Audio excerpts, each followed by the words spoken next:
اگر کوئی اپنی رائے اور کا اظہار کرتا ہے اور اب قرآن اور صحیح احادیث کی تعویلات پیش کرتا ہے اپنی رائے سے، اپنی رائے اس پہ دیتا ہے، تو کیا یہ نبی صلی اللہ علیہ وآلہ وسلم کے ارشادات کے سامنے اپنی زبان چلانا یا گستاخ رسول ہے جی؟ وہ تجدید ایمان کرے۔ قرآن پاک میں واضح ہے کہ نبی کی آواز سے اپنی آواز کو بلند نہ کرو، تمہارے اعمال برباد کر دیے جائیں گے اور تمہیں خبر بھی نہیں ہوگی۔ سورۃ الحجرات کی آیت ہے یہ، لا ترفعوا اصواتکم فوق صوت النبی۔ اس کانٹیکسٹ میں بخاری میں حدیث ہے کہ یہ آیت ابو بکر عمر کے بارے میں نازل ہوئی تھی، جو نبی علیہ السلام کی مجلس میں آپس میں لڑ پڑے، ان کی آوازیں بلند ہوئی اور اللہ نے ان کو کہا کہ تمہارے مال برباد ہو جائیں گے۔ اور اس حدیث کو روایت کرنے والے عبداللہ ابن ابی ملیکہ کہتے ہیں قریب تھا کہ مخلوق کے دو بہترین لوگ برباد ہو جاتے، یعنی ابو بکر و عمر۔ وہ شان حدیث مجھے اور آپ کو بتلا گئے، یہ جو جہلم کے فتنے سنیوں کے اندر حضرت امیر معاویہ کے خلاف زبان درازی کرنے کا جو کنسپٹ ہے، یہ آپ نے ان کو شے دی ہے کہ وہ آج دریدہ دہنی کرتے ہیں۔ یہ مرزا جہلمی چھپا ہوا رافضی اہل سنت کا لبادہ اڑا ہوا ابو یحییٰ بھائی اس کے تعاقب میں لگے ہوئے ہیں اور خوب اچھی طرح لگے ہوئے ہیں اور اچھی خاصی خبر لی ہوئی ہے، اور وہ بھگوڑا ہو چکا ہے ان کے آگے، سامنے بیٹھنے پہ تیار نہیں ہے۔ وہ بدبخت ہر وقت ہر ٹائم اس خاندان کے اوپر حملہ آور، اس خاندان کی توہین و تشنیع کرنا۔ ایک حدیث گڑی ہوئی ہے، یعنی مفہوم گڑا ہوا، حدیث تو درست ہے لیکن مفہوم گڑا ہوا۔ میرے بھائیو یہ بات سمجھ کے جائیے اور میں اس پہ اپنی بات کو ختم کروں گا۔ کیا جی رسول اللہ صلی اللہ علیہ وسلم کی حدیث سے اس کا جو فلسفہ کیسے ٹکراتا ہے؟ کہتا ہے عمار کو فیہ باغیہ قتل کرے گا، عمار کو فیہ باغیہ قتل کرے گا، وہ عمار کو جہنم کی طرف بلاتا ہوگا، معاذ اللہ، وہ عمار کو جہنم کی طرف بلاتا ہوگا۔ اور یہ جو جہنم کی طرف بلانے والا گروہ تھا نا، معاذ اللہ، یہ امیر معاویہ کا تھا۔ امیر معاویہ نے قتل کیا تھا، امیر معاویہ معاذ اللہ جہنم کی طرف بلانے والے۔ کہ بتاؤ کہ کس رضی اللہ عنہ نے، کس رضی اللہ عنہ کے کہنے پر عمار رضی اللہ عنہ کو قتل کیا،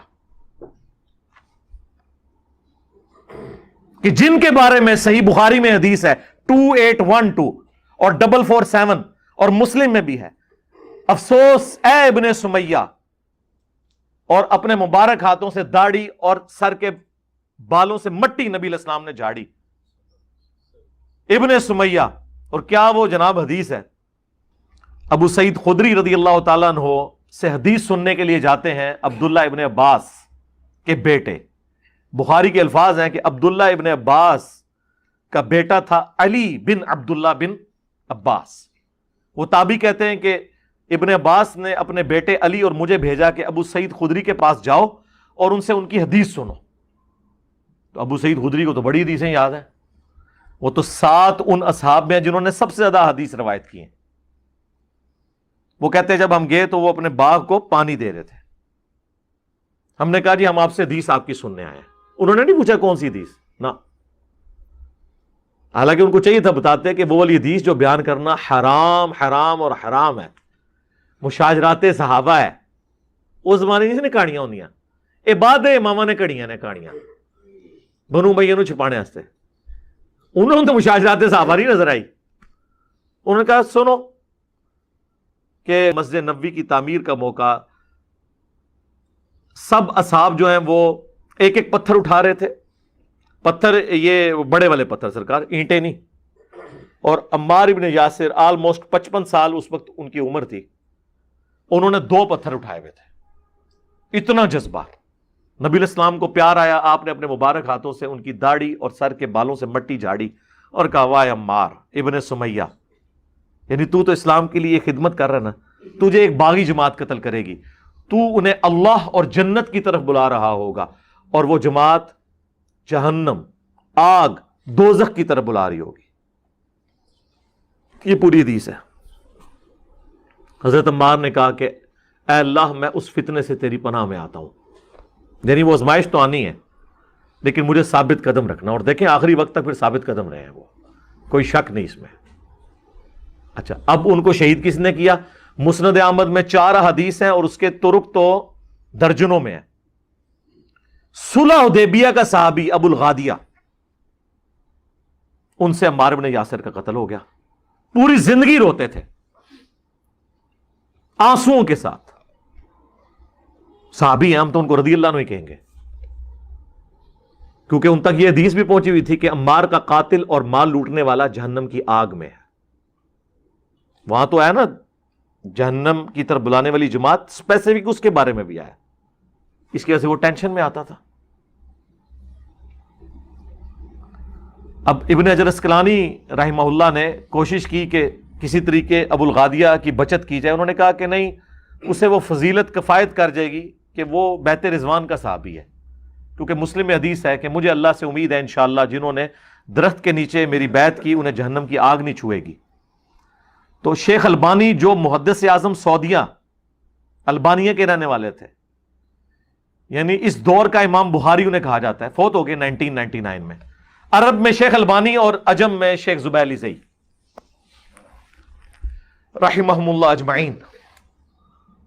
تو انہوں نے ابن حجر پہ گرفت کی. انہوں نے کہا یہ بہت مشکل تعویل ہے جو آپ نے کی ہے، کیونکہ نبی علیہ السلام جب کسی کے لیے اسپیسیفائی کر دیں کہ عمار کا قاتل اور مال لوٹنے والا جہنم کی آگ میں ہے، تو اب اس سے وہ والی عام فضیلت اٹھ گئی، کیونکہ یہاں پہ خاص بات آ گئی. یعنی ان کو سمجھ آ گئی یہ کیا معاملہ ہے. ابو الغادیہ کو بارہ سمجھ آئی تھی، وہ رو رہے تھے. آج کا کوئی مولوی ہوتا ان کو تسلی دیتا کہ حضرت کیوں روندے ہو، اسی ہے نا تہاڈا دفاع کرنے واسطے. بھائی جی جنہوں خوف خدا ہوئے نا وہ نہیں پھر ایک کام کردا. ہم ایک بنا دیں گے نا کلپ انشاءاللہ ابو الغادیہ، آپ بے فکر ہیں، ہم آپ کے حق میں ایک کلپ چڑھا دیں گے. وہ تو روتے تھے. مسند احمد کے الفاظ ہیں کہ چاندی کا پیالہ پیش کیا گیا پانی پینے کے لیے ان کو، تو انہوں نے کہا میں چاندی میں نہیں پیوں گا، نبی علیہ السلام نے منع کیا. اور پھر اپنے آپ کو مخاطب کر کے کہنے لگے کہ یہ ہاتھ چاندی کے پیالے میں تو پانی پینے کو رسول اللہ کی نافرمانی سمجھتے ہیں، اور ان ہاتھوں نے عمار کو قتل کر دیا. یہ وہ اپنے آپ کو خود کہتے تھے، وہ گلٹ فیل کرتے تھے. آپ اندازہ کریں. بس جس کے اندر ایمان، ہم تو ان کے لیے دعا کرتے ہیں کہ اللہ تعالیٰ ان کی نیکیوں کو ان کی غلطیوں کا کفارہ بنا دے. ہماری تو دعائیں ہیں. مسند ابی الغادیہ پورا چیپٹر ہے مسند احمد میں، ان کے نام پہ حدیثیں ہیں، اور وہ ساری حدیثیں یہی ہیں، اور کوئی حدیث نہیں ہے، اپنے بارے میں ہی ہے کہ مجھ سے یہ ہو گیا. اسی مسند احمد کے اندر موجود ہے کہ عمر بن عاص رضی اللہ تعالیٰ عنہ حضرت معاویہ رضی اللہ تعالیٰ عنہ کو آ کے کہتے ہیں کہ معاویہ عمار قتل ہو گیا، اور رسول اللہ نے فرمایا تھا کہ عمار کو ایک باغی جماعت قتل کرے گی صلی اللہ علیہ وسلم. اس سے پتا چلا کہ حضرت عمر بن عاص کو بھی یہ حدیث پتہ تھی اور حضرت معاویہ کو بھی پتہ تھی. حضرت معاویہ نے کہا کہ تم اونٹ کی طرح اپنے پیشاب میں پھسل رہے ہو. یہ محاورہ تھا عرب کا کہ یعنی خود اپنے قتل کے فتوے جاری کرا رہے ہو. اگر ہماری فوج نے یہ سن لیا وہ تو پھر گئی ساڑھے تو ہم نے ان کو قتل کیا ہے، اس کو تو علی نے قتل کیا ہے. نہ علی لے کے آتا ساتھ اور ہمارے نیزوں کے درمیان آ کے پھینکتا، نہ وہ قتل ہوتا. اب یہ کتنی دور کی تعویل. یہ اسی طریقے سے تعویل ہے جس طرح یہ لوگ کر رہے ہوتے ہیں. انہوں نے بڑے بھی اس طرح تعویل کرتے سن. اب یہ بہت دور کی تعویل تھی. اچھا یہ تو بات کر دی اہل حدیث کے بہت بڑے امام جن کے نام کے اوپر ان کا نام وہابی پڑ گیا. محمد بن عبد الوہاب، ان کا ایک بیٹا ہے عبداللہ، اس نے کتاب لکھی ہے سیرت الرسول. ہماری ویب سائٹ پہ فری رکھی ہوئی ہے، P D F download کر لیں، 800 صفحوں پہ ہے. صرف نبی علیہ السلام کی مبارک سیرت نہیں، خلفائے راشدین کا بھی کچھ حصہ اس میں ہے. یعنی ایک جلد میں بہترین بیسٹ سیرت کی کتاب ہے. اس میں انہوں نے حضرت علی والے چیپٹر میں یہ حدیث لکھی ہے باقاعدہ. اس کے بعد انہوں نے کمنٹس کیے ہیں یہ پوری حدیث لکھ کے کہ جب یہ خبر حضرت علی تک پہنچی تو انہوں نے پھر جواباً الزامی جواب کے طور پہ پکی کے طور پہ کہا کہ اچھا پھر حمزہ کا قاتل کیا رسول اللہ تھے کہ نہ وہ عہد میں لے کے آتے اور نہ حمزہ قتل ہوتا. بھئی جو جس کی سپورٹ میں جاتا ہے وہ تو اس کا قاتل نہیں ہوتا. بھئی عمار میری طرف سے لڑ رہا تھا، مارا تم لوگوں نے، اور کہہ رہے ہو کہ جی نہ علی لے کے آتا نہ قتل ہوتا. یہ اسی طریقے سے کہ نہ یہ روڈ پہ چڑھتا اور نہ مخالف سمت کا ٹرک آ کے اسے کچلتا، وہ بیچارہ اپنی سائڈ پہ جا رہا تھا. اور یہ کس نے نقل کیا؟ عبداللہ بن محمد بن عبد الوہاب نے. ادھر نہیں اکتفا کیا انہوں نے, وہ تو پورا چیپٹر ہے اس میں انہوں نے یہاں تک لکھا ہے کہ حضرت معاویہ رضی اللہ تعالیٰ عنہ نے نہ صرف حضرت علی کی بیعت سے انکار کیا بلکہ قتل عثمان کا الزام ان پہ لگا دیا اور اللہ نے مولا علی کو بری کر دیا. یہ الفاظ لکھے ہوئے ہیں. پھر انہوں نے یہاں تک لکھا کہ بنو امیہ 60 سال تک ممبروں پر حضرت علی پر گالی گلوچ کرتے رہے لیکن اللہ تعالیٰ نے حضرت علی کی شان کو بلند ہی کیا.